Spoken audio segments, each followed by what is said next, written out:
Hello, everyone. This is Lacey here with the Your Lyme Matters podcast, and I'm fortunate to be joined by Carter Bradsky, and he is from New York. And you can add in a little bit about your geographic location for me there. Yes, it's a little bit nuanced. First off, thank you so much for having me. And to add to the geographic nuance, I'm originally actually from Rapid City, South Dakota. So I had spent my early life there, 16 or so years. And then post-college, I moved to New York City with my sister and co-founder. And now I'm currently meeting you from Idaho. Okay, so you're actually on spot in Idaho. All right. And I'm here Yes. from Alberta, Calgary, and we were just chatting a little bit about the air quality before this because we've got some wildfires going on and such, so we're hoping for some reprieve there. So the one thing I didn't mention yet, Carter and his sister are also in progress developing a Lyme/chronic health app called Lymeless as well. We will chat more about that a little bit later on. Maybe we'll start by giving a little bit of how you came to where you are now in terms of what did you take in school to kind of get you to where you're at, or those credentials. Absolutely. So I went to university at University of San Diego, so another city to add to the list. I studied and majored in finance and then data analytics. Did not know that that's what I wanted to do when I first entered college. Originally thought I wanted to do something more along the lines of computer science or economics, but was really fascinated, by the idea of the financial markets strategy and technology, and that was the perfect intersection. But ironically enough, I am now in healthcare, mainly because of my personal patient experience with Lyme disease and the early diagnosis I received in 2017, which was my freshman year of college. A lot of unexpected events culminated to create this moment. Yeah, well, I'm very excited to hear about these events. So you started off in finance and data analytics, and so from there, was that a completed portion of schooling? Like, did you finish off that degree and then to get to where you are now? Exactly. Yep. It was an undergraduate bachelor's degree. And then ultimately after that, I was fortunate enough to receive an offer to do technology investment banking in New York City. So I worked, and that's where I reside now. But I worked in that for around 2.5 years. Very grueling work environment. My naturopath was not happy about me going from a very relaxing area in San Diego to a very high stress, high intensity job with little to no sleep in New York City. But I knew once I got diagnosed with Lyme disease that it was going to find its way back into my life in some way. And as a result, was looking for a job that would basically make me learn a lot in a really short amount of time so I could get back to hopefully creating a solution for patients in Lyme disease as soon as possible. Okay. And was that a job that you are currently working now, or is that referencing sort of the app approach? That's kind of referencing the early app development, early platform development, and early story for Lymeless. My sister, who is my co-founder as well, did a similar thing. She worked a couple years in a technology company, Google, 5 years to be exact. Was an engineer there. And she also saw, through her own patient experience, a lot of unfortunate circumstances that patients have to go through that we thought by using our technology expertise, we could really apply technology to the problem and take off a lot of stress and pain from patients and hopefully optimize their care journeys. So yeah, to answer your question, it is a precursor to that, but I've been focused on this Lymeless Health platform for over a year now. I actually quit my job a year ago next week, which is pretty crazy how fast time flies. Oh, wow. Good to know. Are you able to reference what that job was? Is there any conflicts with the app and that? So we didn't really work explicitly on Lymeless until we were both outside of our corporate jobs. So there's no issues there. However, obviously our patient experience began way before that.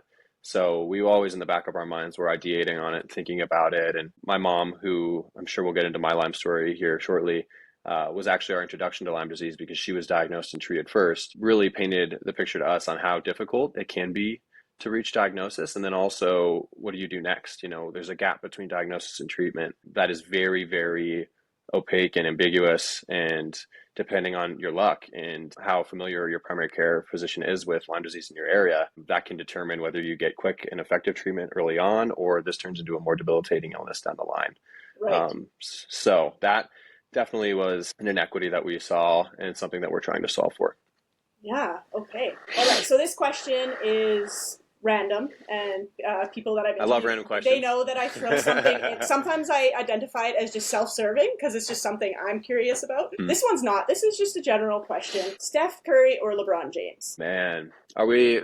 So I'm a big basketball fan, actually. In what aspect are we talking? Like As a fan, greatest influence on the game? As a fan for you personally. Okay, well, so I'm originally a Kobe Bryant fan. Oh wow, that's older school. It is. But if I had to pick today on who the best overall player is, it's LeBron James. Okay, yeah, fair enough. For sure, well-rounded. It's an easy pick, just given his statistical successes. But a lot of people would say Curry changed the game in a more intense way, which I would also agree with his three-point shooting and expanding the court and really changing the way kids nowadays train to get to the next level. Yeah, I am. So my partner and boyfriend, he's LeBron, and he sends me all these.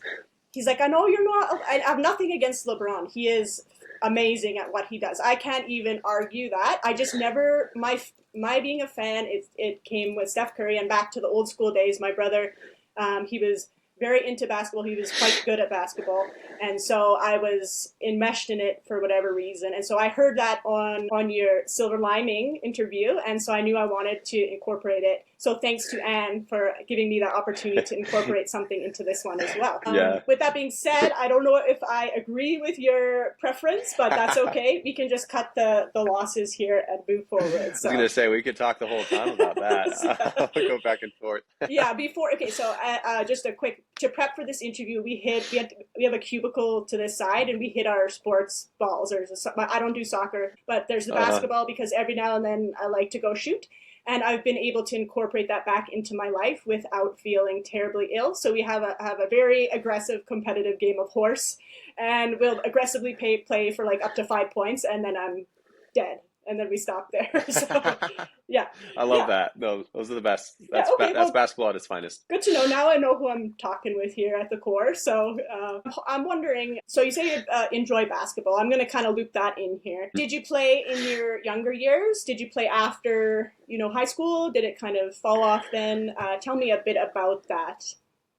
Yes, basketball itself was a foundational experience for me, for sure.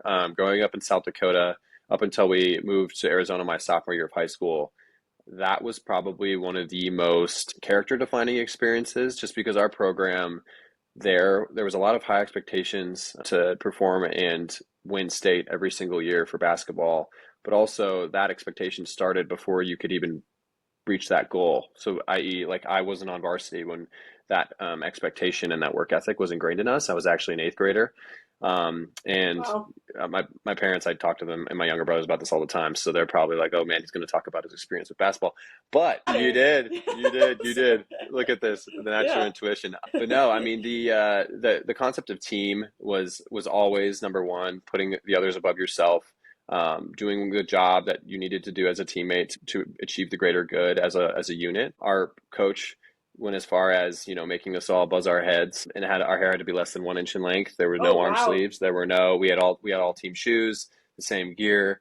It was strictly everyone else above ourselves. There was no individuality about it. And in a way, it really framed your mindset, right? There was very little ego involved. It was a lot more about the collective, and making sure you're bringing everyone else up, winning with a honor tied to you, but also losing with an honor tied to you, and not being a sore loser, congratulating the team, no excuses. That mindset definitely carved and paved the way of how I view a lot of the challenges that come into my life. Lyme is a good example, very unexpected. Again, early on in my life, I was, I think, 18 years old, first got diagnosed back in 2017. When that diagnosis came, you can choose to step into it, lean into it, and face it head on, face the uncertainty head on. And rely on the people around you to support you through the unknown, or you can opt to let it take control of your life and determine your next steps. And based on my experience with basketball and a lot of the uncertainty that came with that, specifically running lines in 16s and running till we puked multiple times without what felt like little to no reason. Yeah. It created a grit inside of us, to push through, run as hard as you can, and give your best shot even when the distance is unknown. And I think there's a lot to that statement, and a lot of mental toughness to that statement that through my Lyme experience, it helped me, but also through my professional life and my personal life, and as I grow into be an adult as well. So yeah, basketball is definitely defining and shaping, and I think basketball coaches at the junior levels have one of the most important jobs for shaping principled young men. Oh, yeah, and I can speak to the female. So I stayed out of trouble because I played competitive Oh yeah. sports. So I never Hmm. had time to get in trouble when I was young. I had a little bit of time free up, the 18 plus, like between there and college. I took a little Hmm. time off, and so I did. But I use the word that when people meet me, and I used to put it on resumes. I used to say I'm highly socialized by sport and competitive sport. And 100%, it's the same mentality and it trickled to me into health employment too, is that I Hmm. see it as a team. I see the unit as if I'm leading, like if I'm in a position of leadership, I see safety of my team as the highest priority and the people around the team. And so I don't feel comfortable leaving if someone on my team is sinking, and that's from competitive sport. Now, the Hmm. other side of that, as you mentioned, I had coaches that were very intense and would scream at me, and that didn't feel very good. But I learned that how do I cope after that as well, and Yeah. yeah, and essentially that for us volleyball. So that's what I played. It's I don't care how far the ball away is, your body hits the floor. It's the Yeah. ball is like up in the bleachers, and the coach looks at you. He's like, I don't care, down. Like, but Yeah. Go get it. you're trying for that ball. I'm like, it's 6,000 feet away. He's like, down. I'm like, okay, down. So Yep. you just throw your body on Yep. the floor. Yeah. Well, it's interesting too, right? Like that seems like such a needless act or one that doesn't provide direct value because it's not, I mean, your chances of getting the ball might be slim, Yeah. but it's pretty interesting how the entire psyche of the team can shift when someone makes a hustle play, and dives on the ground for the ball or goes that extra inch for a save that didn't result in points, but like an extra opportunity at points, Yeah. and it's those little decisions, those little wins that can gradually build up and create the bigger picture, which is hopefully if you're shooting for a title, then that's a championship, but also making sure at the end of the day, win or loss, you put your best foot forward. So Yeah. Yeah. So some people here also Lyme community, but also have some socialization from sport, the positives of yeah. sport, and there's lots. So Well, and so one more thing too to add yeah, on go this, ahead. not to interrupt, but like that concept, it's cliche, but you can go fast alone, but way farther together. And I think that is very, very relevant to Lyme disease treatment. What is fast, right? Is fast progress. I'm not entirely sure. I think as a community with Lyme disease, and we'll get into this, like individually, patients definitely have a voice. But I think collectively, and this is something that will ring through when we talk about Lymeless, collectively our stories will make change. And that's what we truly need at the bigger systemic level. Yeah, yeah, and actually, that's a vibe I got from hearing a little bit on the silver lining from you guys, and I was excited to talk about that, and I had planned to loop it in later on also. There Um, you go. yeah, so for people listening, jump back here. So Carter's told us his educational route, and then also how sport plays into it, and had a Lyme diagnosis at about age 18. Tell us a little bit more about that. Leading up to the diagnosis, were you having some symptoms, for example? Yeah, so let me go even a couple years before my diagnosis because I was very fortunate, and I'll explain here why.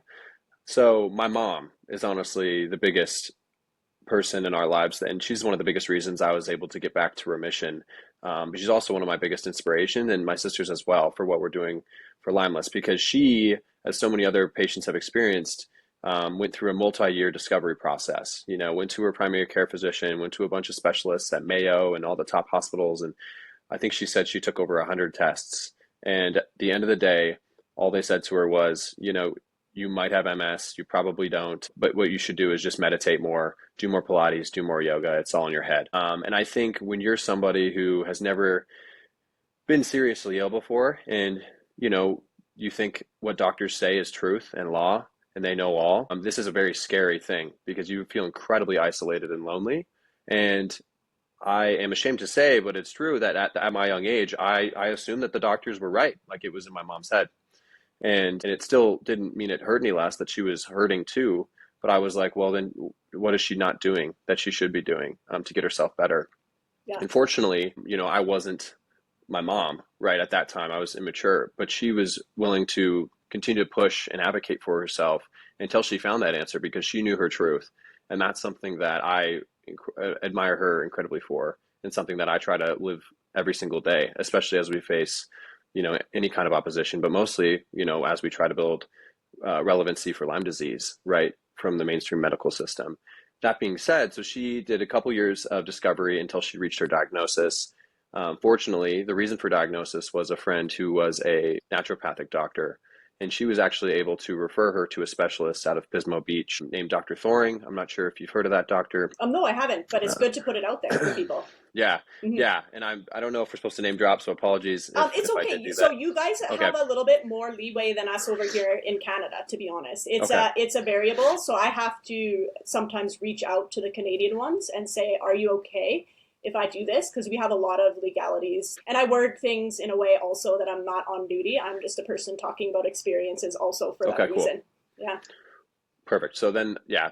I mean, we're incredibly thankful that we were somehow, by the grace of God, referred to him because he was a godsend for my mother, and he ultimately, post her diagnosis, was her immediate next step. She didn't have much of a gap between the diagnosis to treatment for a qualified Lyme Literate naturopathic doctor, and at that point, she was actively going through treatment. And we're approaching 2017 now. I'm a senior in high school. I've probably been experiencing symptoms for 6 months. That same year, my grandpa had passed away. I had gotten in a really bad car crash where I wrecked my car and totaled it completely. And also just going through the anxieties and the pressures of graduating high school and the uncertainty of what's next and what is college. And the college I was going to at the time, none of my classmates were going there. So it was another experience of going into the unknown. So it was putting my body under a lot of stress.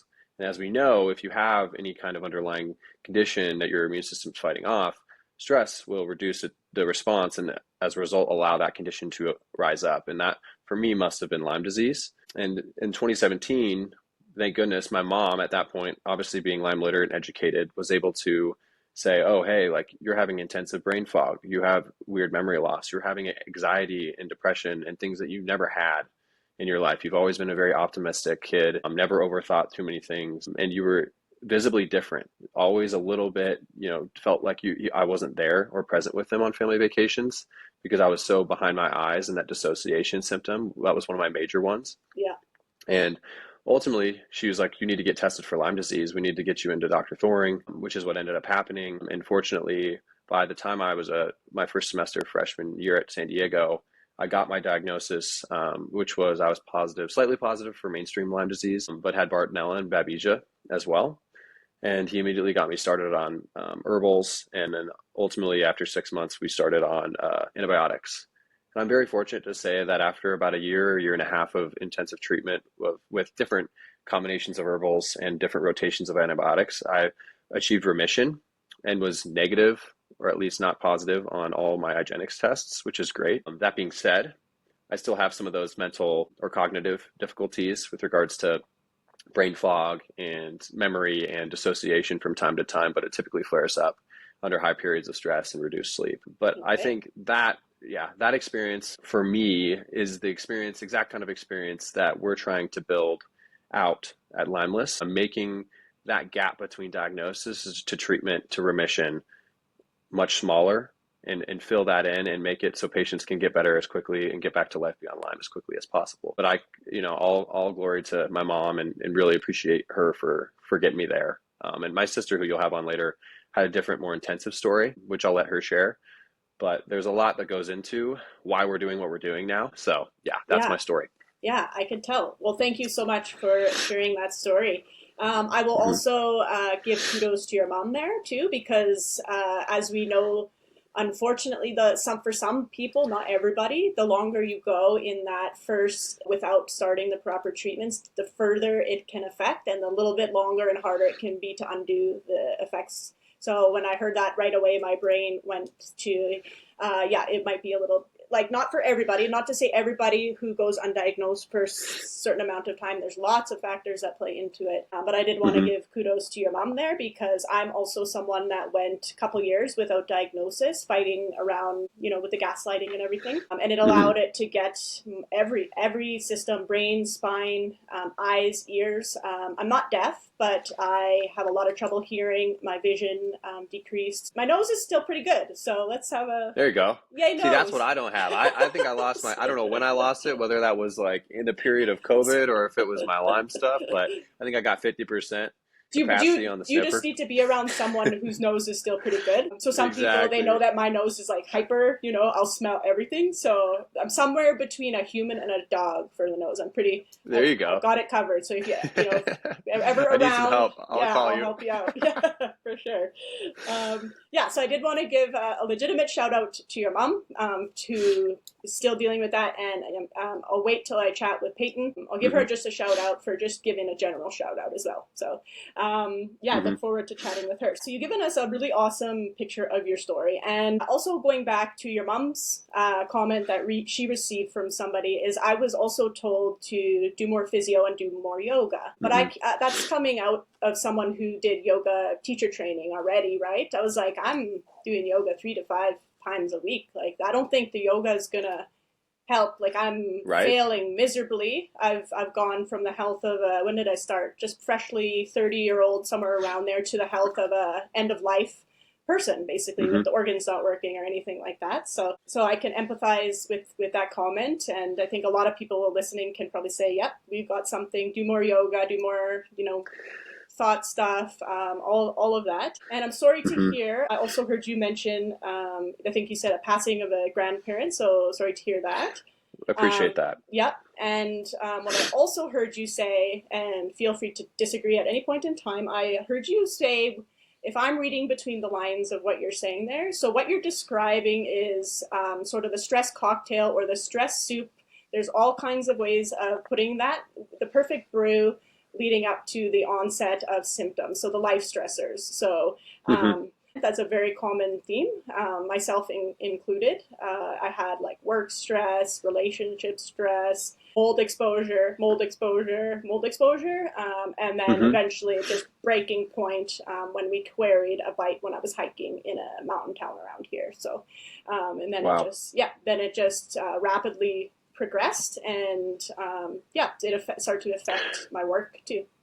Go ahead. Wow. Did you say you had a tick bite then? So you saw... So I didn't see a tick. So I was really under-educated on the topic. The difference of like fitness and physical ability from then to now is very, very noticeable. We used to hike to the top of the mountain and or run part way up it and then run down for fun. Like, we loved doing that. This time I said, let's sit down in this meadow on our butts with shorts on. So we got down to the bottom of the mountain, and I sat in my car and I looked on the side of my thigh, and there was this bump. It honestly could easily pass off as like, is it a mosquito bite? Is it a pimple? And I was like, nothing, nothing. I pushed on it, like, nothing's coming out. And then later on I went to the doctor and I said, it's weird. I went hiking right instantly after the hike. I got this red circular bump. It was not the typical rash at all. It was literally just like a red bump kind of. The doctor said, don't worry about it, Lacey. That's just a benign cyst. And I was like, okay, cool, benign cyst. But then the onset of symptoms highly correlate to that. So we highly query that as a tick bite, but we also query maybe in younger years, because I did so much, I was highly in the mountains. That was my calm, nature and calm. We query there may have been other ones, but I never saw anything then as well, just with how severe my symptoms were and how complex they categorized me once I finally got to. So many things had already shut down. So a couple practitioners have queried. We think probably, we think not 100%. Very likely that was a bite, but also we query maybe some other time, or the mold exposures are also playing a factor in there, because you're just very, very progressed, like, on the other side of the bad, negative symptoms and stuff. So, It's super difficult, right? Like, the whole process, though, when you do have certain contributing factors like mold that could be inhibiting your Lyme treatment progress, and people, especially certain providers that aren't educated on that, and people are putting their trust in them, right, to get them to the next stage, and they're not getting better.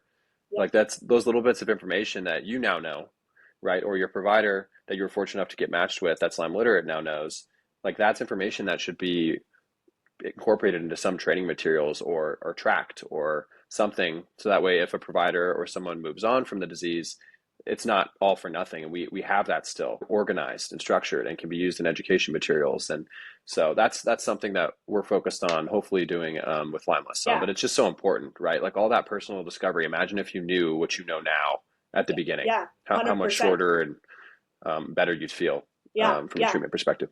And even to your point, for me, even if there was a tiny little sign at the bottom of that hike, we have signs at most hikes around here, just a tiny little sign that said something about it, would help me a little bit there. But nothing super, just sat right down on the meadow and like, this is great, but in hindsight, I should not have been sitting on my bottom in the meadow. I should have sat on a rock or anything other than it was like thick, tall grass like that. And we just sat down. We're like, this is beautiful. Well done. We're getting up to the top of the mountain. So, Oh, yeah. No, I know. And if you're lucky enough to find a tick too, right? The importance of knowing, okay, if you can send this in to get tested and have an idea of what this tick was infected with and what you could potentially have, right? And we didn't know that. I mean, I never saw a tick with our family, but if we did, we wouldn't have probably done that anyways. We probably would have just thrown it away or, disposed of it in some other way that wouldn't be as useful. Yeah, and you echo what people that are out in my circle that don't have Lyme, you're echoing exactly the things that they reach out to me about 100%. They're like, okay, so now what? So so it's nice.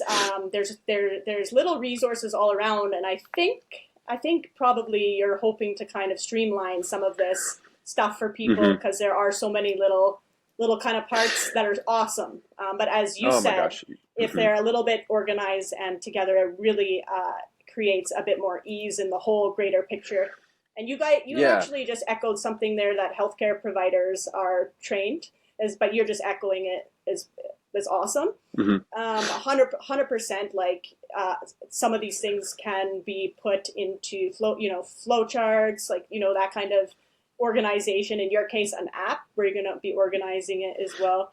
So I'll come back to the app, and you can add in something about the app if you'd like right now or any point in time. Well, just you talked about the fragmentation, of the resource landscape, right, and the information landscape, and it's great to have all those resources out there. But I know when I was first going through the treatment and experiencing my symptoms and my brain fog, it's overwhelming when you have so many different options to look at, different websites, and some of them say different things than others. So what is the real source of truth?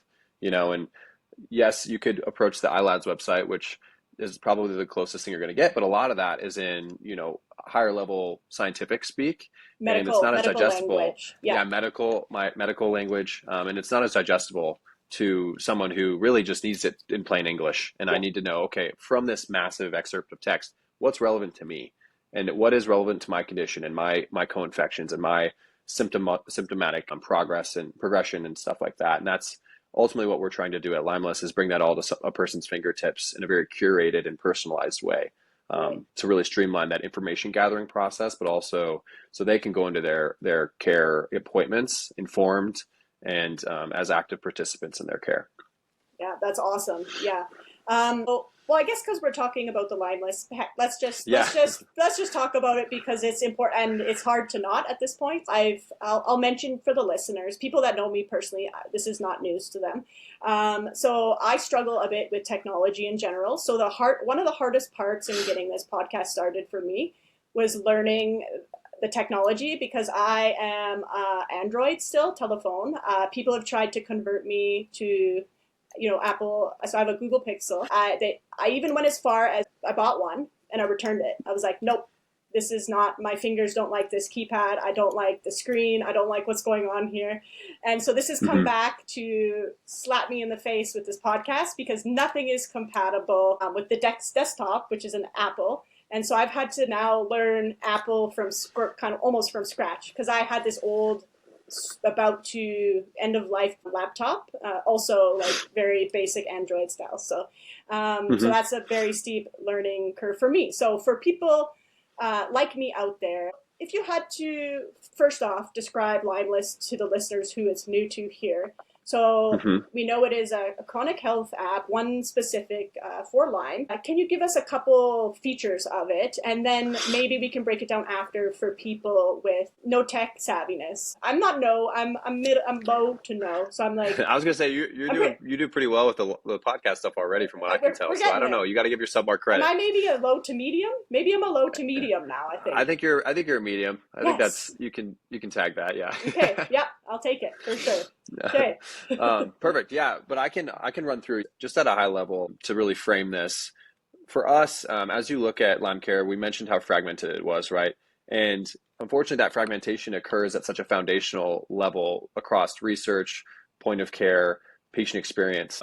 And for us with Lymeless, our vision is, it truly is that revolutionary step forward towards better Lyme Plus care. And by connecting the dots across thousands of patient data points, it can help close that gap between diagnosis, research, and ongoing care. And for us, from a feature perspective, we're really, and as I mentioned, we're focused on empowering patients through this companionship and their own personal insights. And so as a result, we've developed this first ever platform, an AI nurse that's designed specifically for Lyme patients. It brings you vital health insights, curated symptom and treatment management tools, and then provides access to, in my opinion, what's the most difficult part, providing you access to community vetted Lyme Literate providers and resources. So bringing that much needed information to your fingertips with the hopeful goal of you getting the necessary informed care you need at an earlier stage to reduce the severity of the disease and shorten your care journey so you can get back to life beyond Lyme. So Okay. that's a high level. Happy to dig into any piece of that, but that's the core offering of the product and where we want to take it. Okay. So eventually you're going to aim to get some resources, maybe specific to locations, certain Yep. locations. And you've got Nurse Ella that I said Yep. that my only thing is she can't upstage me. That's my only thing. Nope. Not So as long possible. as she doesn't do that, then we have no issues. I love that there's an AI Nurse Ella. That's just really neat to me. And so in terms of some of the specifics, people, because 100%, there's some people sitting there, they're like, I got my 16 binders this thick with all my medical notes and appointments. I'm one of them. The very first binder I got was this thick. That's one of them. So is there any features that might parallel with that for their organization or anything like that? Absolutely. So one of the core things that we're really trying to incorporate is this idea of a personal EHR, or your own personal, people would say is my chart, but unfortunately a lot of the information for Lyme disease sufferers and a lot of people with rare disease is they get cared for outside of mainstream medical system. So a lot of those notes from our journeys actually aren't accessible to us. And when we go into our new physician appointment and our new primary care physician, and we have to tell them just from memory our own Lyme disease experience because that's all we have, like it doesn't give our journey much credibility. And unfortunately, Lyme sufferers already suffer from a lack of credibility and recognition from mainstream medicine. So by giving patients and users this way to organize that binder without having to actually bring it in a backpack or however you have to bring it in, depending how big it is, by putting that at your fingertips in an easily accessible way, it allows you to be more empowered in those discussions and those conversations, and hopefully gives you more credibility in that doctor's office. So they'll really take that condition seriously and look deeper into it. Okay, right. That makes sense, Mm-hmm. 100%, because even me some days it's like, is there something here I can just refer to? Because I shrink. I still, in my medical appointments, I still just feel so small sometimes, depending who I'm interacting with, because Mm-hmm. there's a power differential. And so Yeah. for me, it is nice if I have something that if I'm losing the words, because if I get really stressed, sometimes too, that still happens. I just go kind of like, okay, I'm just going to stop talking. I don't even know what to say right now. So if you can even just hold it, say, so maybe you could take a glance at this. This is what I'm trying to reference. Brain's not connecting the words. So here's this type of thing on your phone.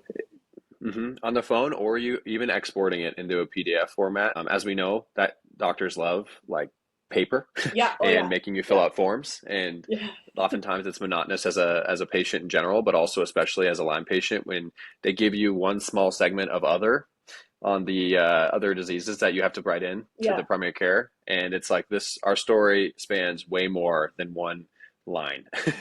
It's going to be, I can say Lyme disease, I can say Lyme plus, which is what we like to call Lyme and other associated tick-borne infections, say it in a more concise way. But there's a lot that goes behind that story. And it's something where if you had, an application or technology that was able to consolidate all that information to one spot and export it in a very seamless way for you as a patient to hand to your care provider, then we think that would make a meaningful difference in that journey and hopefully simplify it for you and cause less stress. Right, okay. And is there something on there that sort of tracks either symptoms or mood or anything like a tracking of sorts? So Mm-hmm. Absolutely. So the AI nurse, Ella, one of her specialties is checking in on you every single day. So, and you can tell her how often you want her to check in, but oftentimes, at least for my journey, I would have liked to check in every morning and every night. But depending on how often you have your medications and also just generally what you prefer, she can send a push notification to your screen, and you can actually speak to her and say, "Oh, this is how I'm feeling," and she'll run through your list of symptoms. Typically, some doctors will treat off your top 3 symptoms first, just to really target the most important things, and then they'll build a treatment from there. And so she'll be able to really break down with you every morning and every night how you're feeling out of 10, any additional information you want to talk about, but do that in a really seamless way. Because as you know today, with a lot of symptom intake apps that I've gone through personally, they're pretty monotonous. It's a lot of typing. It's like, how much value am I really seeing out of this? If I were able to just speak to it and have it engage with me and ask its own questions to make sure I'm filling out the most important information, like that would be useful. So we really want to do that and bring it to your fingertips. So there's voice options too. Oh, that's awesome. Yeah, that's good to know. And she checks in on you. That's my favorite part. She checks in on you. Yeah, she's your companion, Lacey. That's Exactly. awesome. Oh, okay. Yeah, I didn't know that. That's awesome. So it sounds like streamlining, organization, empowerment for the patient there, everything at your phone or ability to export. If you're going to complete these comprehensive intakes, if you've got your stuff kind of loaded into the Lymeless app, then it's there at your fingertips as well. And it sounds like you might be able to just export. Some places might just let you export that whole diagnosis and save you filling out a whole chunk of their form, depending. So yeah, I think that's our goal. Our goal is to be able to, ideally have the patient scan an intake form, and then our AI will be able to assess what fields are there and then automatically fill in the information based on what information you've given the personal EHR and whatever, to really streamline that whole process and make sure you don't have to, keep writing in all these different things every single time. I'm still in process, of course, but that's a goal of ours, to reach that level of convenience. Right. And so one thing I'll kind of add in there, we reference the medical people that still love their hard paper copies, and some of the people in the community as well still like their paper copies. Is there an option to load some of your binder stuff into the app as well, or how does that work? Like a seamless, you mean to take a picture of it and kind of scan it in? Yeah. So for tests, definitely, just given the unique nature of those and the PDF view that physicians will usually look at. For other items for health information, it's on a case-by-case basis, and it's something that we're kind of working through now, trying to figure out what the most intuitive way will be, what the best way will be as a patient. Ideally, in the long run, making that as seamless as possible is our goal. We just don't know how that mechanism will work yet. Okay, so that was safe to say in progress, right? Because you're Exactly. you're not officially launched, so you're working these things out as you go. Something I'm doing with this podcast also. Sorry, I interrupted you, Carter. Go ahead. No, I was going to say exactly. And if anyone has any ideas on ways that they think that treatment could be improved, you can always visit our website and join our wait list. I'm sure that'll be put in the show notes after this. Lacey, actually, that's how we got in touch. She expressed interest, and so it's really cool. We love working with patients and hearing their stories, and we would not be where we're at today without them. This is definitely a collective, like we've been talking about, effort and bringing us all together to incite change. Yeah, so that is how we connected. I saw them looking for people. So currently now, are you still looking for more people to fill any of those roles for your testing phases, or are they all filled up now? Right now, we're at capacity, but that can change on a week's notice depending how development goes, and when our team reaches a point where we think the product is in a good position to open it up to more users. I'm sure we can talk about it later, but along when everything will be available. But this fall is our target to where this will be available to our broader wait list and the rest of the community. Sure, sounds good. Yeah, I'm sure. And it's understandable to say, things come up that you don't expect. So the timeline might change according to whatever you guys are able to do as you're able to do it. So we appreciate Exactly. that. Yeah. No, we appreciate your patients, and especially if for those of you out there that are our current beta users, we appreciate them working with us and going through the early hurdles. Because like you said, we're both in a startup phase here, right? There's going to be some hurdles, there's going to be some inconveniences, but it's when we reach that point of growth where we're mature and ready to go. Yeah, it'll be a great You solution. guys, I'm sure, will let everybody know. So yeah. Exactly. That I'm confident. You guys will let the community know, and the community will let the community know. There we go. We're really good at that. That's one of our skills. We will await that. Is there any other features that I'm not asking that you want to talk about your app? Or?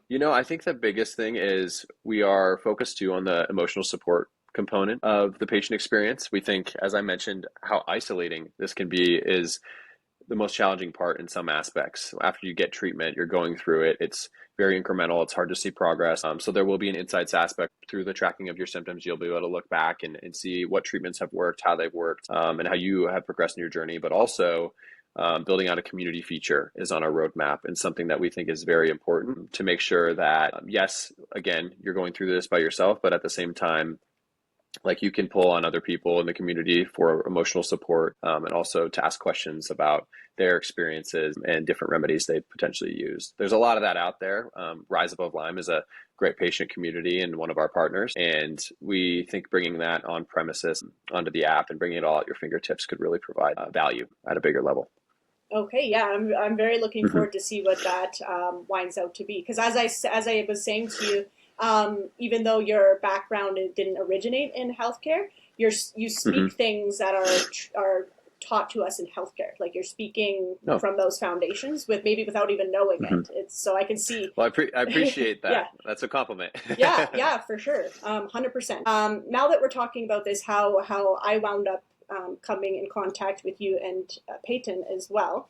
You mentioned, first off, you mentioned in there the Rise Above, so I'll just kind of highlight that. So that's run by a fantastic person. I just answered a question in there earlier today on a thread. I also have used that group. So those are resources there as well that you can use. One thing I was really surprised about, because I volunteered to provide feedback to Payton and Carter in case they needed it. And one thing that I'm curious about is how did you come to the point of wanting the feedback? Because that is a skill that's very hard for people to accept. And I asked you guys, because I'm always conscientious of my words and how they affect people. I asked you guys, I'm like, okay, do you want positive feedback, negative feedback, or all the above? And you said all of the above. And given that you're in a younger generation, I was surprised by that, but also impressed. So I was like, I told my partner, I was like, there's these young people who are actually taking the time to figure out what's already going on out there. So that's huge in many things, in companies, in advocacy. You want to figure out what's already being done before you jump in and just do something. People in older ages or my own age that I work with, some positive feedback or even positive, what's the other word? Not negative feedback, but there's another word some people Constructive. use. There you go. Yeah. Constructive feedback is really hard to take. So I was just really impressed by that in general. So how did you guys come to thinking about doing that? Yeah, well, I think there's a couple of factors that feed into that mindset. I think we can go back to that basketball experience I had personally at a young age. Yeah, it was always, the expectations were here. So the work to put in every day in a consistent way needs to build up over time to get you there, right? And I think the feedback and coachability was a fundamental aspect of that. I wish I could say I woke up one day and I was a great basketball player and I could jump through the gym and do windmill dunks and make every 3-pointer I shot. But unfortunately, my first natural way to shoot a ball was not the most efficient way. So I was born and raised in a system of feedback and coachability and understanding and really getting to the core of what's the why behind what you're doing and conceptualizing it instead of just hearing it. So from that experience and doing that over and over and having the proof of, okay, I did that and now I'm actually a decent basketball player. I can do that to other things in my life, right? And being in tech is another great place that we helped frame that mindset. And Payton will speak to this, I'm sure. But the importance of understanding the true problem, the true need of the population that you're trying to serve, or the patient base, in our case, that you're trying to serve, and giving people that platform to just be their authentic self and not have to worry about how they're saying things or what they're saying or like give us exactly your experience so we can hear it in the most pure way possible and build a product and a solution that completes and fills the gaps that you talk about. And I think there's no better way to do that than to hear patient stories and partner with them so early on in the process. Because yes, all the stuff I've told you today, it sounds really cool and comprehensive and helpful. And a lot of people are like, how'd you come up with these ideas? And yes, some of it was influenced by our own personal patient experience. But as you know, Lyme disease impacts people very, very differently. But one thing that we did realize throughout the journey was largely that although each of our paths to Lyme and life beyond Lyme looked very different and can look different, the core of the problem and struggle is the same. So getting to those core principles for each individual user and seeing how they all relate to each other and then building a solution that serves that core is kind of what we try to do and what we try to keep ourselves accountable to every single day. That is awesome. For me, it's very refreshing, actually. Yeah, that's something that immediately after that initial chat with you guys, I was just like, wow, how like are people that age learning things like this just by in that somewhere that I'm not aware of? What's going on here with the younger generations? I don't know what it is, but I like it. So it's great. Well, thank you very much. Yeah, you're very, very kind. And I think speaking to Lyme disease treatment, I think that also framed that mindset, right? Because think about your own experience, right? The amount of experimentation you had to do, the amount of risk you had to take. Every single time you go to a doctor, it's a financial investment. And unfortunately, a lot of people, that's a lot of money. That's a huge risk. And that's money that they could be spending on certain luxuries in life or certain necessities. Yeah. But they're opting for their health. And that's a big risk. And oftentimes when you're approaching this ambiguous treatment journey and you're saying, okay, this is the doctor I'm going with because I agree with his methodology and his patient reviews, like that's a very scary process. But being able to and willing and courageous enough to put yourself out there to potentially fail, but also to potentially succeed. There's a lot of admiration in that, and something that I think through my personal experience, it helps build that mindset up and that toughness and build your character too in the process. So Lyme was a tough experience, but I wouldn't change my experience. And I think it's given me a big why to help people today.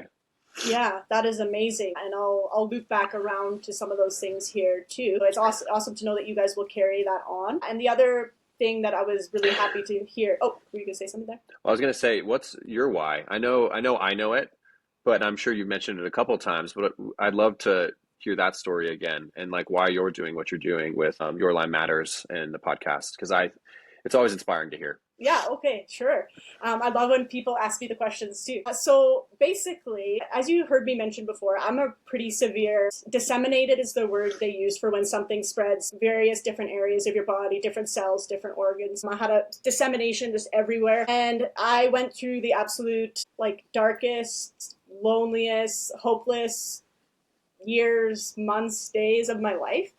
And I felt really confused because it's like a really big disconnect between that highly active, that's how I manage my stress beforehand, highly active, like adrenaline in my work environment lifestyle, to kind of switching over here. A really kind of unique mix of experiences in that even in school, you hear like, okay, just get your permanent position, stay in it. And then you work in it till you retire, and then you're good to go, right? But I was always kind of switching my specialty, and I always veered into the areas that were a little bit less funded here, or underfunded, or had almost a bit of marginalized population groups, stigmatized population groups type of thing. So I wound up eventually in sexual health, and then I transitioned over to mental health therapy, worked in many different places in that. So I was kind of like, this is just such a random mix of experience. Where could this ever be useful, like in life? And eventually, through this journey, I connected with the Tick Bootcamp, Matt and Rich, and they were like, hey, we're curious about your exact, the sexual health experience, because there's a lot of queries about that topic. But we're also, you're also specialized in mental health. So that's kind of how I connected with them. And so I was like, oh, interesting. My experience, these random experiences that are very rare to be paired together, like it's uncommon, they're helpful. They might be helpful. And so with the podcast itself, that inspiration primarily from myself being interviewed on the Tick Bootcamp podcast, I didn't know if they knew it, but that's the first time I could really just sit down and talk the Lyme language with people that you know, like not that other people didn't get it, but just in an interview form. And I was just like, whew, you know, after that I was like, whoa, all kinds of like nervous system was like fired up after, and I was like excited, ready to go. I'm like, where am I going here? Nowhere. I'm just at home. I'm really pumped up. So eventually after that, you know, more communications. And then I spoke with another patient with Lyme disease out of Ontario, a different province. And she was letting me know her aspirations and dreams in, you know, filmmaking and documentary. And I found a bit of my old self coming back into that conversation. I was telling her, I was like, you realize you're talking to someone who's been taught at an early age that they can do almost anything that they believe in enough to do and put the work in.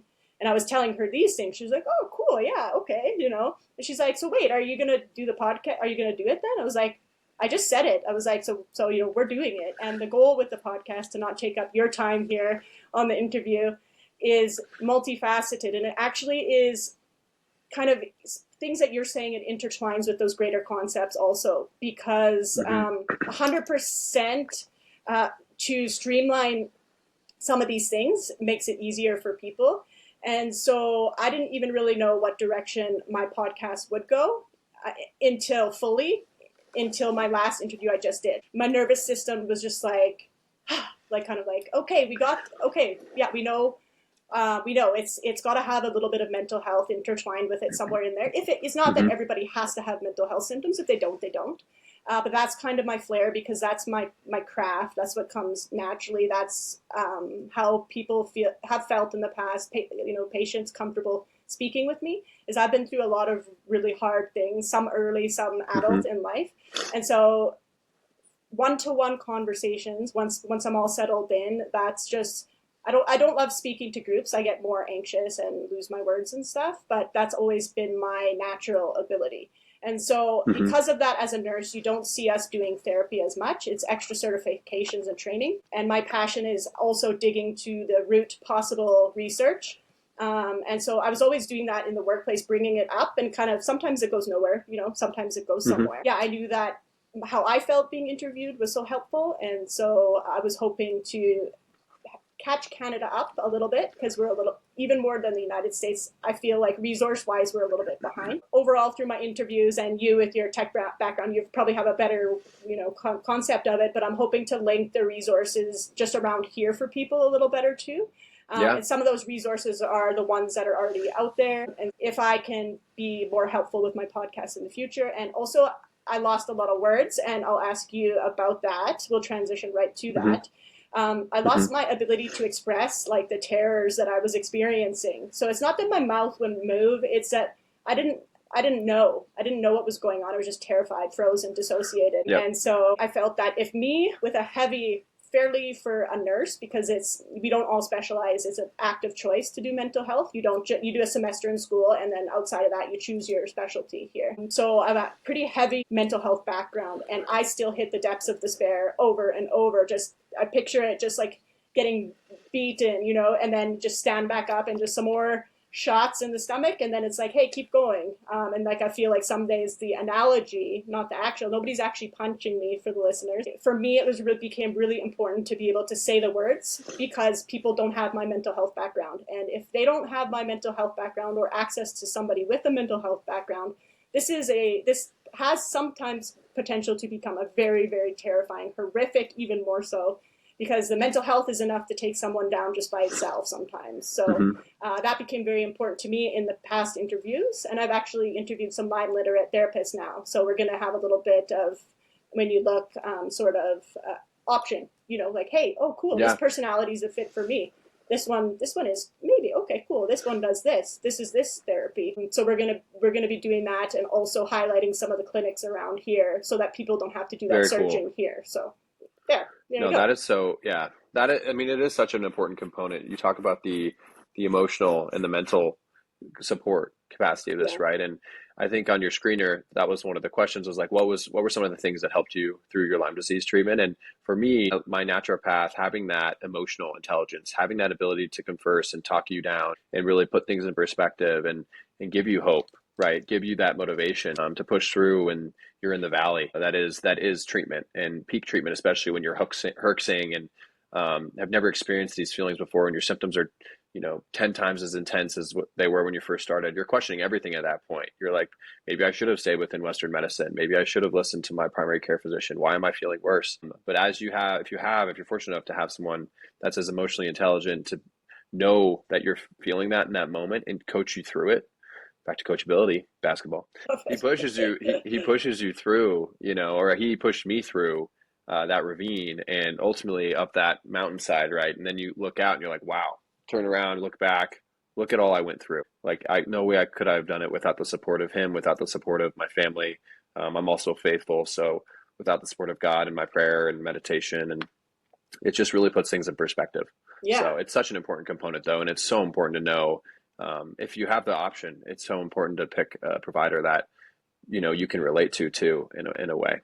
Yeah, because if you're having psychiatric, neuropsychiatric, mental health symptoms, and then you're left without that if your practitioner doesn't realize that might be affecting your flare-up sometimes, or Yep. the hormones, your immune system, all that stuff. So you highlight a very important part there that hopefully if you have a practitioner, they also are aware of the mental health, emotional, and psychological aspects of it. If not, then hopefully somehow, and it sucks because the reality is some people, they don't have the resources to get access to the mental health professional. So that's the part that sucks, especially, and I'm hoping to maybe, do some work eventually on getting a couple little streamlined mental health related things going here too, through the interviews that actually help me too. So.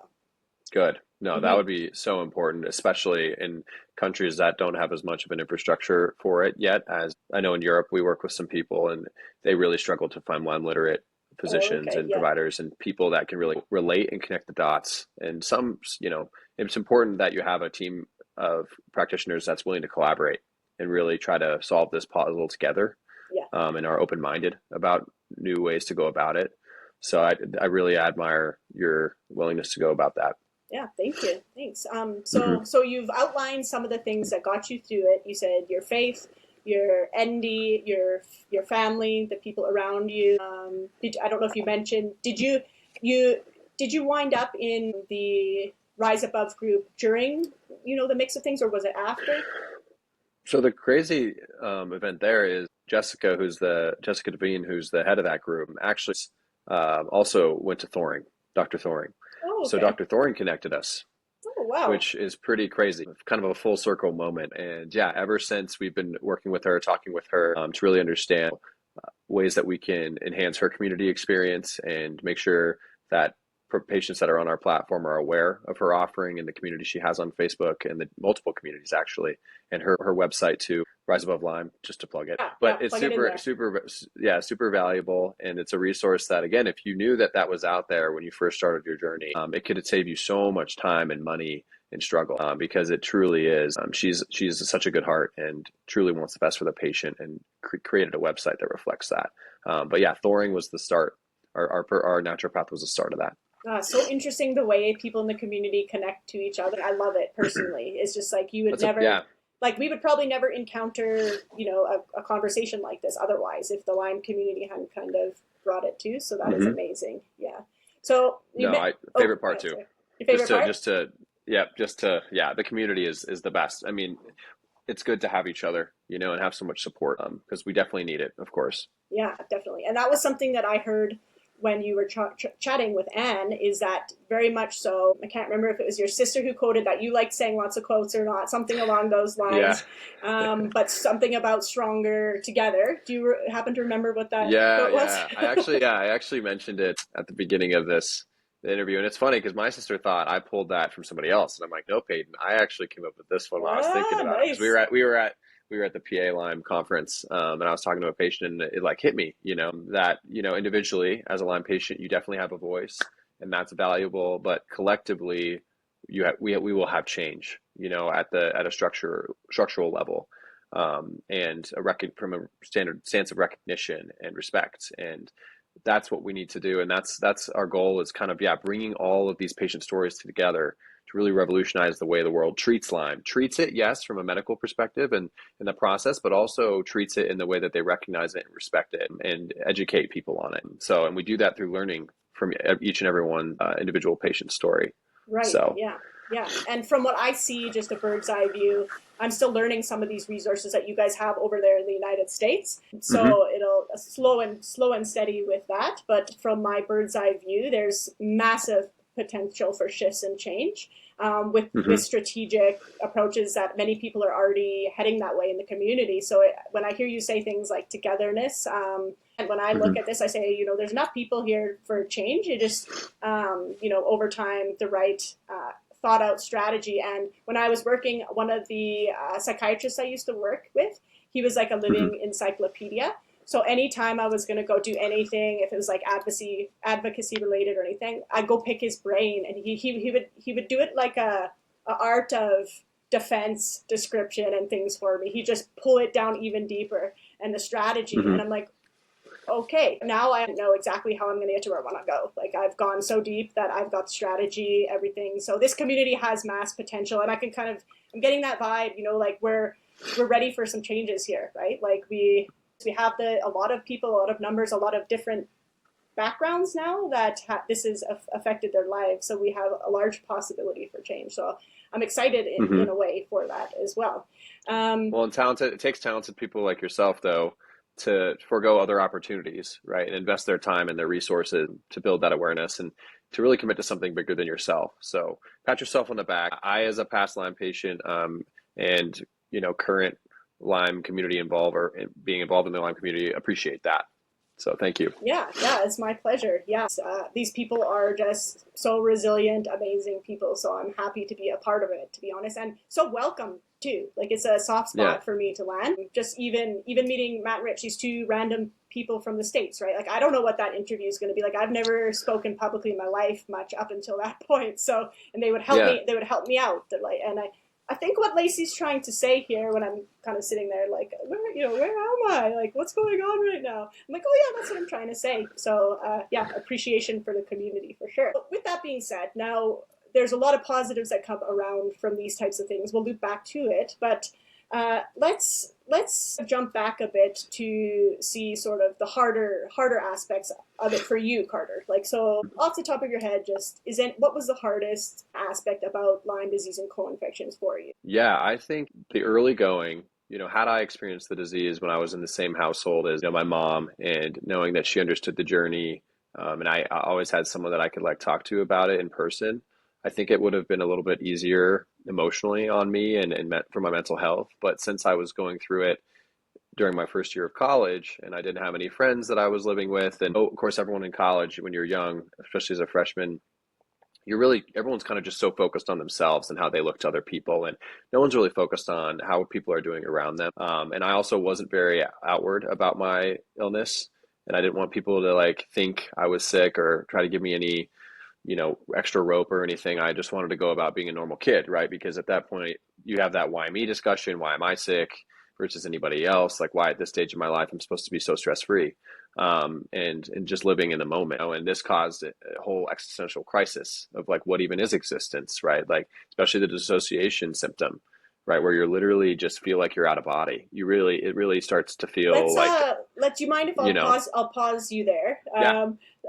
With my fingers, I'm going to pause you like that. So let's break down dissociation for people, because we have a lived personal experience. So if you're to describe that to someone who has no idea what it is, is there anything that comes to mind in terms of feelings of being dissociated?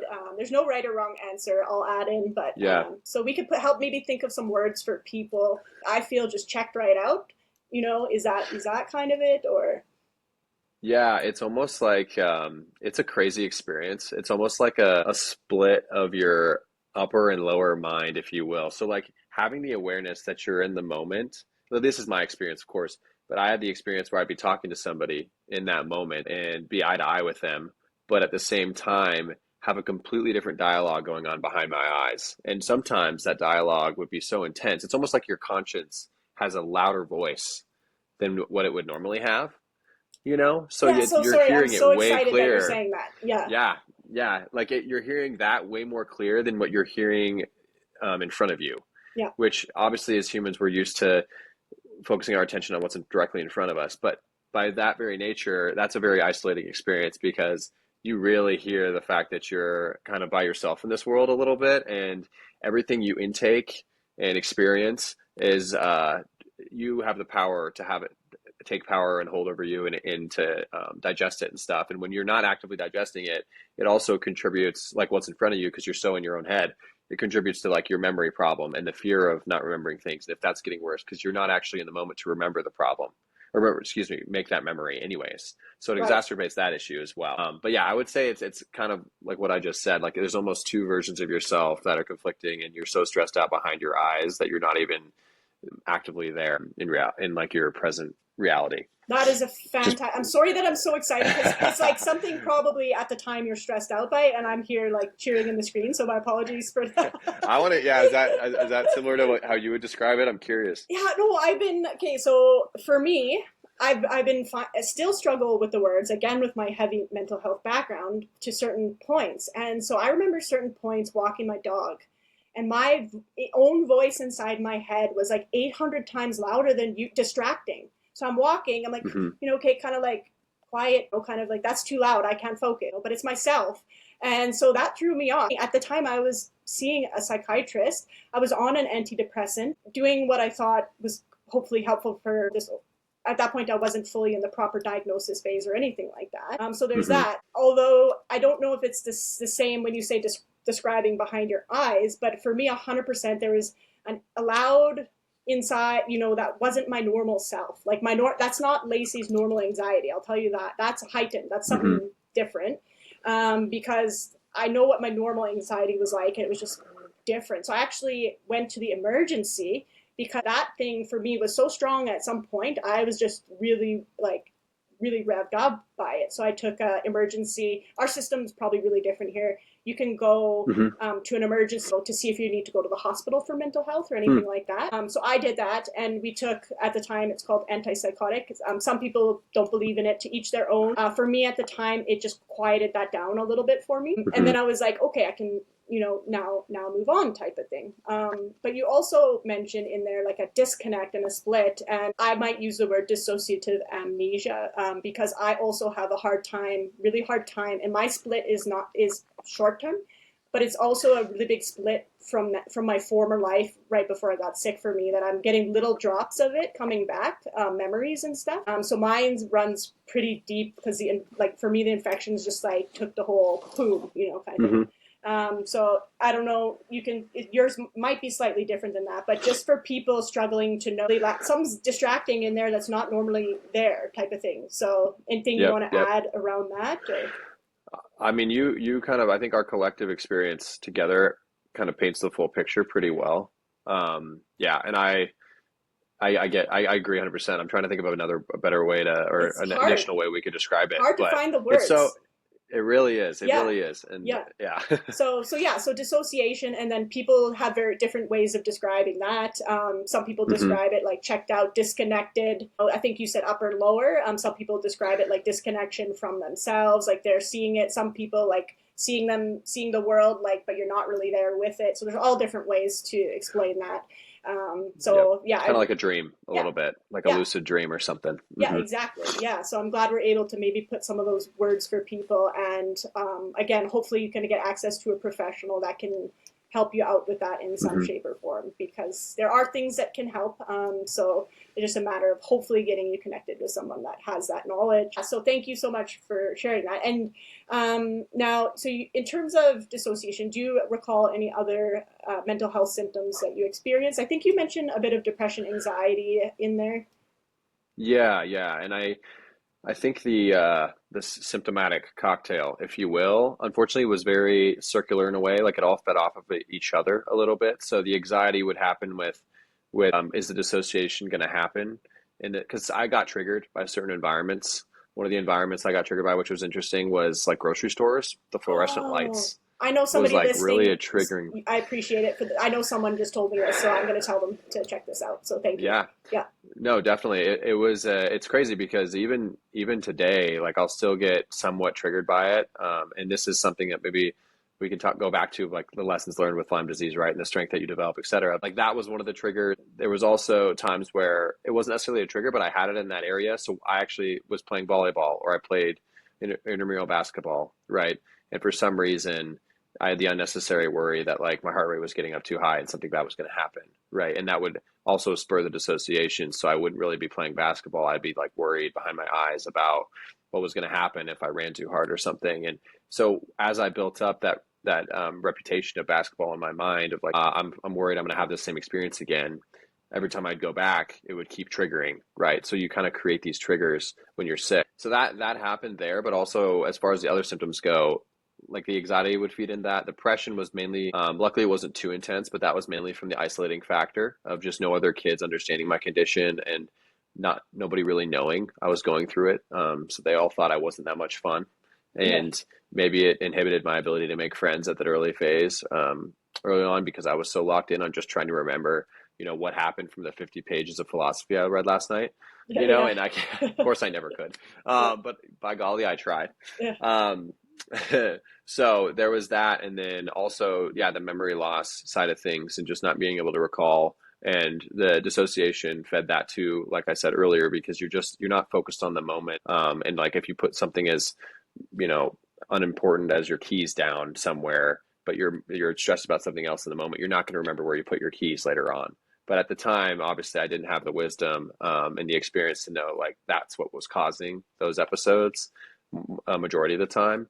So I'd always have anxiety about that, on if I'd remember certain things in class when I was called on to answer a question, or whenever a test came up, the anxiety would be heightened and exacerbated. So yeah, definitely. I don't know. Going through college as a Lyme patient with cognitive issues was one of the most difficult experiences I've ever had to go through. It built up a lot of my character, I think. Yeah, I could imagine for it to be your brain to be able to take in that new information, when it's already struggling and such. I could imagine that would be very, very difficult experience. And so Mm-hmm. yeah, another layer that adds even more resiliency to your experience, probably. The fact that Mm-hmm. you were doing schooling at the same time. Yeah. So every now and then I see on social media someone that's doing something like that, and I just sit there. I'm like, how are you doing that? Like how? Mm-hmm. Because from my perspective, I was just like a lot of the days in bed, like a lot of us. Kudos for being able to do Thank that. you. It looks like I'm guessing you don't regret it, probably, because where you are now from that choice.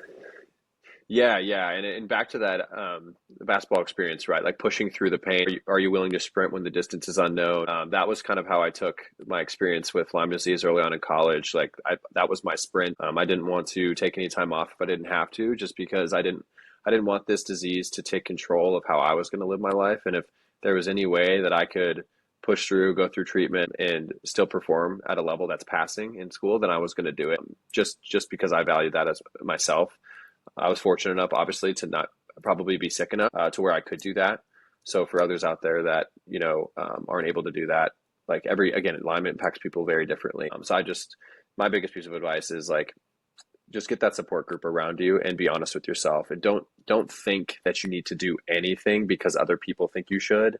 Do exactly what you think you should be doing for your own health, Right. and make sure you have a Yeah. provider, a care team, and a support team that is aligned on that incentive as well. Yeah, I think that's really powerful work if you can tap into your own self and what's good for you. Sometimes it requires a push, sometimes it requires a rest, and to navigate that based on what works for you as an individual is very, very important. So Carter, for you, was there anything you found particularly helpful for you said reaching out to groups of people for the depression and anxiety, or did that get better once your pathogens were sort of managed, controlled, and or slowly being less and less? I think once I saw a path to where I was going, obviously the end goal was 100% back to normal, living life as normal. But that is a very daunting task when you feel you're at negative 100%. And it's like, how am I going to get there? How are we even going to attack this? Right. Yeah. And I think I learned the importance of organization and doing things, even if you don't know all the information, because at least by doing something, you'll learn whether it was right or not. And you can pivot off of that as soon as possible. So as far as it goes with like navigating that process, it was once I got my care team in place and I had that naturopath, he was able to communicate to me based on his personal experience treating past patients that like there is a path forward for me, and he was able to motivate me and kind of give me that hope that you need when you're uncertain. And he gave me that certainty, that confidence that like I was going to get through this. It was just going to take time. And he always would mention like, don't look at the bigger picture, just look at who you were yesterday, and really appreciate those little wins, because over time they stack up and they turn into big wins and will ultimately turn into you being in remission and something that you'll be very proud of when you look back on it. And that's kind of what we're doing with Lymeless, is like we want to give you that ability to celebrate yourself and celebrate the toughness, your resilience of your care journey, and make sure that you can communicate that to others as well. So Right. It's very inspiring hearing other people's stories, and especially yours. So that's why we should never forget them. Yeah. And it sounds like also your practitioner knew a way to word things for you too that land for you, and I'm assuming they pivot. So it sounds like potentially a really valuable practitioner to have for some people. Yeah, and he just did so much. He did such a good job at listening. And I think that's such a profound insight that I have, especially as I try to shape who I want to be as a leader and going forward, is the best leaders I've ever seen, the best people that who are experts in my life that I admire. They are insanely good listeners and truly ask the questions that get to your root of like what you're struggling with. And he was so incredibly good at that, and it allowed him to really understand what my core struggles were going to be and how to go about that, how to apply his experience, his expertise, his tools to those struggles to make sure that we get and tackle them as in the most efficient way possible. Right. Yeah, hoping for other people to gain access to someone like that. I had a practitioner look me in the face, not much hope. I got a grant from the Lyme Treatment Foundation. That's one of your peers in the United States that offer it to Canada also. And so I didn't know what the heck was happening, but eventually I wound up with a functional medicine MD here. That's my first practitioner. And same thing, not everybody, and I wish this for everybody, but she just looked at me and she was like, Lacey, I'm going to work with you till you feel better. And she said, I don't care if it crosses my retirement. She said, we are going to get you better. And I was like, okay, like I believe you. And so she's stuck with me, and she actually connected me with a ND out of the States. So the ND helps Canadian patients, and they work together. So it's that was life-changing for me. And that grant from the Lyme Treatment Foundation it opens up this August for people listening. So if they're having trouble starting off with a functional medicine MD, that might be your go-to. And when I got it years ago, it was $1,000 distributed over a certain amount of months. So that's an option for people that might not know it there as well. Yeah. No, and that's a really good call out too, and understanding right back to that education piece and like what resources are out there that patients should be aware of, because it is a lot of them are timeline and deadline dependent, and you don't want to miss those deadlines. So that's something that we want to bring that to your fingertips, to bring that in the most accessible way possible, and also give you access, like you're saying, to these doctors that we were fortunate enough to find. Exactly. Hopefully, there's renowned Lyme specialists out there, right? But we have a firm belief that you're not looking for the best Lyme disease doctor that's the most renowned worldwide. You're looking for the best doctor for you and your specific makeup of co-infections and your specific symptoms and in your specific region. So that's really something we're going to pride ourselves on and what we're building towards. Yeah. It's very nicely worded. I wouldn't add anything to that. It was worded very well. And so we chatted about the mental health, the heart, and what helped get you through it. Moving forward for you in terms of, and we know you've got your app. We know that the goals from the app. What would be just a dream, any dream? It doesn't have to be one that you're going to work on for the greater Lyme and co-infection community progressing forward, if there is one. If you don't have one, that's fine. Yeah, I think at the core of all this is discovering and finding a standard of care for Lyme disease. I think when you find that standard of care and that structured way to go about the treatment process, then the insurance coverage will come in. Then you'll have more of a structural change to the disease that is so necessary. And at the root of all this is just making this care accessible and scaling this knowledge to the world. Ideally, right? Like, yes, we have a physician shortage and an expert shortage in the grand scheme of things, but truly it is a information shortage. It's a knowledge shortage. And for me, even outside of Lymeless, as an advocate, like scaling that information so it can be sourced from anywhere and is in textbooks, is in education materials across the globe is my goal. And I think that comes through a standard of care and global recognition at that level. Yeah, and I'll just add from a bit of my background in there. Again, it parallels essentially because we know that it's a government that's a difficult, but we can get so much help for people around that still. So to kind of streamline all of, eventually for the community, all these things would be helpful. And there's so much shift that can happen even just with what we have right now too. So I'm very optimistic about that, and hearing you guys talk about that definitely makes me very happy as well. So and you even hopefully we're the glue that hopefully we're the glue that brings it all together. Oh, that would be fantastic. Ideally the one missing piece, right, that really catalyzes the change and shifts everything, and we're not talking about the same problems we're talking about today in 5 to 10 years. Right. That's the goal. Yeah, and even something you mentioned there, something came up in a previous discussion for me about going around the really hard barriers that might take a little bit too much resources. But you could still eventually get some of these things to certain groups of healthcare providers. So even, as I said, like I have a friend that's a nurse practitioner. She's listening to these podcasts. And so now we're in the community, but we're also eventually going to go out of the community as well to share the knowledge and awareness there. So it's super exciting for sure. Agreed. So quick question. You mentioned the isolation and support. Is there any support group? I think maybe in the Silver Lining you mentioned something along a peer mentorship. Who's that through? You can maybe fill me in on that. So that is through Global Lyme Alliance. So they have like a peer-to-peer mentor support matching service that they do. You just have to go on their website, sign into a profile. They'll have you fill out a questionnaire, and then ideally they'll match you with someone within your specification. Sometimes there's a shortage of mentors, so they won't be able to match it exactly, but they'll do their best. And it's been a great resource. I'm a mentor on there to a couple of people. And I think if I would have known that was out there back when I was first getting treated as a college student, it would have helped me along significantly. Oh, that's awesome. I love that they're using the peer-to-peer because rooted in mental health recovery groups, that's something that they use as well, for the fact that support is so helpful when you're dealing with something so difficult, or it can be but so I'm very happy to hear that. So that's the Global Lyme Alliance, and also something I'm hoping I put behind my finger, but here in Canada, that maybe someone hears this discussion also and kind of ponders the idea to get it started as well. One more lifeline for people. And as Carter just said, that would have been helpful for him to know earlier on as well. So, and Carter, going back to your app here. So in terms of people, if they want to follow, kind of where you guys are headed next, where would they best find you guys? Or if they have questions for you or... Yes, absolutely. So they can go to our website, lymeless.com, and it's quite literally spelled how it sounds, Lyme, LYMELESS.com. And they can join our wait list, and we send out periodic updates on the development. If they'd like, they'll also get a follow-up email once they join the wait list to become an early user or a beta user.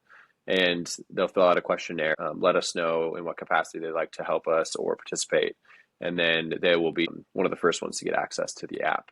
We also will post periodic updates in the Rise Above Lyme Facebook community, which we'll be posting one up here in the next couple of weeks just to give an update to everybody on the progress we've made. There's going to be some very excited people. You'll see. I'm excited. I'm excited. And hopefully it strikes a chord and people agree that it'll be helpful to them. And people can also contact my email directly. And I don't know if you can put that in the show notes. Sure, or I'll put it all in there. Yeah. Perfect. But always happy to be a resource to people that are looking for updates. Awesome.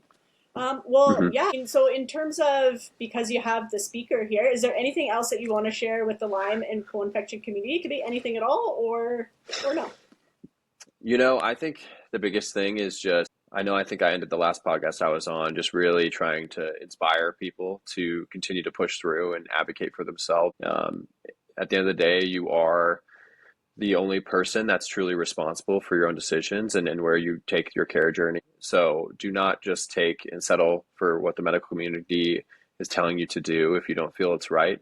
Definitely push yourself and work towards the solution that gets you to the point where you're feeling good, you're feeling healthy again. And rely on people like Lacey, rely on people like me or your family or your support network when you need to. There's no There's no shame in that. And I think that's something I wish I would have did more. I tried to tough it out a little bit too much. And in reality, like we talked about, the collective here is kind of the theme of this conversation, and you really can go far together. So, but keep pushing. What you're going through now is going to be a foundational experience for the rest of your life, and you are going to be making a difference in someone else's life too. So of the positives, we know you've got your app. What else? It could be literally anything about yourself that you've changed about yourself or dealing with yourself out of all of this. Oh yeah, just like how Lyme's kind of impacted my outlook on life, or something like that. Yeah, exactly. Okay. Yeah, I mean, I think it's impacted it in so many ways, right? I think going back to the first time I was diagnosed and putting life into perspective, and how we only have one life, we only have so many days on this earth. So make sure you're doing and spending your time on things that truly excite you and ignite that fire within you. And for me, it's always been helping people. I don't know why I was always so nervous to say that when I was younger and like try to do things. It's interesting, right? Like when you are younger, you think that you always need to fit into someone else's box. But realizing that life comes from you, not at you, and that you truly are the deciding factor that can make you happy and push you forward and make others around you happy as well. That's something that Lyme really opened up to me. And that at the end of the day, all these trials and tribulation are just shaping you into a better person. And maybe I'll end on this. And this is one of my favorite quotes. I said it during the last podcast, but experience is what you get when you didn't get what you wanted. And it's oftentimes the most valuable thing you have to offer. And I think that sums up Lyme pretty well, because I didn't think I wanted Lyme disease. And I didn't want it at the time. But now, with all the people I've been fortunate enough to help and motivate and push and give hope to as they go through their journey, I know it is the most valuable thing that I have to offer. And I'm thankful for the experience. Yeah, thank you for sharing that. I think that will resonate with many. So keep going, don't give up on yourself. And it's really awesome that you say you like helping others, because you do. So, and you are, you will be. Thank you. Thank you, Lacey. Please appreciate that. Continue Likewise. to do that, because that's obviously your thing. So, I appreciate that. But with that being said, Carter, I will just say thank you so much for your wisdom that you shared, your openness, your bravery to come here on a podcast that you knew might involve mental health. That's just really paving the way for other people battling these illnesses to feel more comfortable talking amongst themselves, eventually to other people. Especially even a representation of, your age range, to open that up, that, look, I'm talking about it. So, yeah. Yeah. So as really big thank you for giving respect. me. Yeah. Thank you for giving me the opportunity to be on here and to have the platform to hopefully inspire others to do the same. So I know you mentioned it was initially a little bit nerve-wracking for you. So for you to go out here and do this for patients is truly going to make a difference. So thank you. Awesome. You're welcome. All right. Well, enjoy the rest of your day, Carter. Thank you again for being on the Your Lyme Matters podcast.